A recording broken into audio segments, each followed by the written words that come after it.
Akit TV'de canlı yayına bağlanan Uygur Türk'ü Abdurrahman Satuk'un Çin'in Doğu Türkistan'daki insanlık dışı uygulamaları hakkında anlattıkları yürekleri burktu.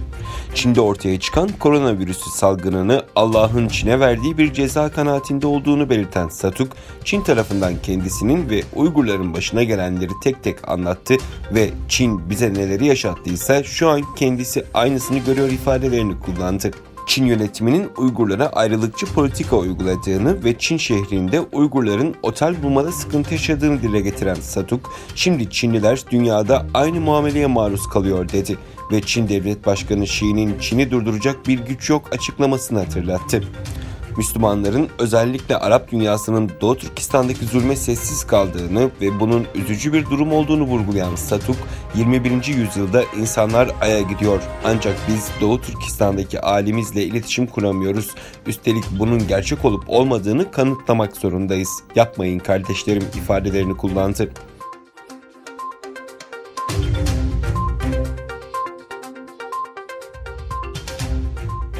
Pekin hükümeti Doğu Türkistanlı Uygur çocukları ailesinden ayırıp eğitim adı altında Çin'in iç kesimlerindeki okullarda özel sınıflar açarak daha hızlı Çinlileştirmeye yönelik bir takım beyin yıkama çalışmaları yürütüyordu.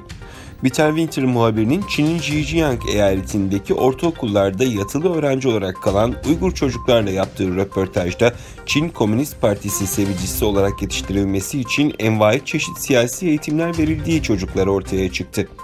Uygur öğrencilerin mezun olduktan sonra sadakat sınavından geçirilip Doğu Türkistan'a döndüğünde liyakatine göre Çin Komünist Partisi'ne bağlı emniyet teşkilatında görev alacağı, okul ve birçok kurumlarda memur ve yönetici olarak çalıştırılacağı kamuoyuna aktarıldı.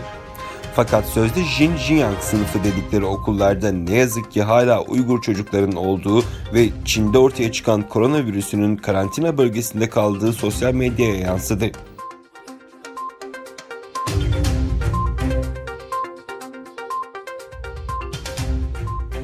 Çin'in Wuhan kentinde başlayan ve 20'den fazla ülkeye yayılan koronavirüsünün yol açtığı ölümler artıyor.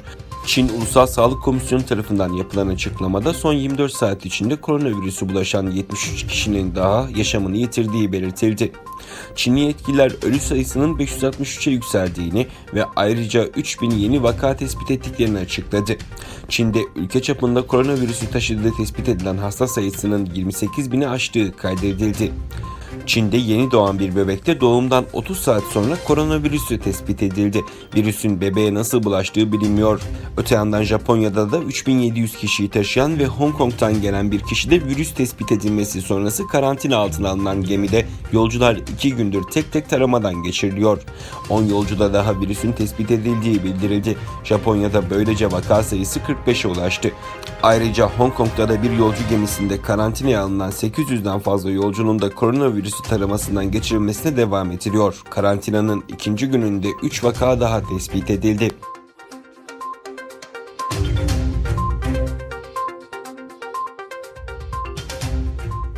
Çin'in Wuhan kentinde ortaya çıkan koronavirüsü için tüm dünyayı uyaran Çinli doktor Li Wenliang'ın koronavirüsü nedeniyle hayatını kaybettiği bildirildi.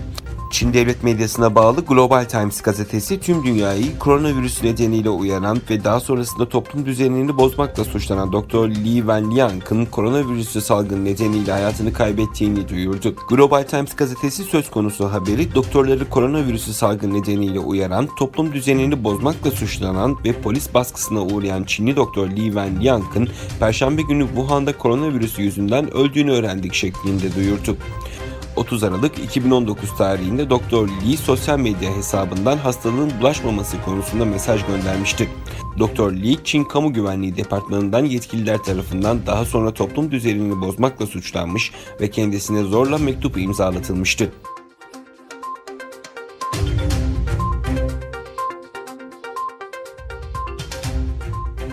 ABD Başkanı Donald Trump'ın Senato'daki azil oylaması yapıldı. Senatörler Trump'ın suçsuz olduğuna karar verdi.